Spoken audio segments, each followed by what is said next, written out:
You have an entrepreneurial background. I'm sure you have either implicitly or explicitly thought about that term leadership, right? And how one leads and what that means. And, you know, not only to use that evil entrepreneurial language like bottom line, but also what it means to your intent and greater sense of purpose. What has influenced your leadership practice or your mental model that you have about leadership? I started my own company when I was 24. By the age of 30, I had operations in 34 different countries. I didn't have, academic background.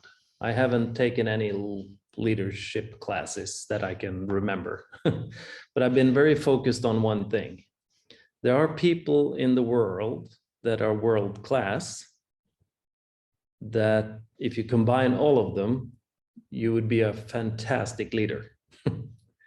So I've focused very on recruiting my network, my fellow chair members, my chairman, all the people I surround me with.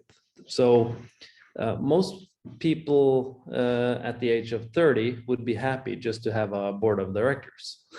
Mine consisted of the CFO of Ernst & Young, the executive advisor for HP, one of the biggest fund managers, etc. They all had their expertise that I could sit there every other week, learn from them, get advice, and sort of fine-tune the way I operated the business in different aspects from the best in the world. And that's been very important.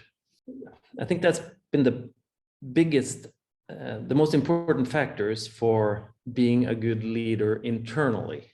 Then I have had to develop other skills to be able to lead through others. So my takeaway there is that you've had an aspirational, well, a mixture of things. You've had an aspirational view of what leadership is, and therefore you have sought certain people to have them close to you. And you've also seen gaps in what you've done in your life, and you've realized you've needed to learn more. So that's also been a recruiting factor as well.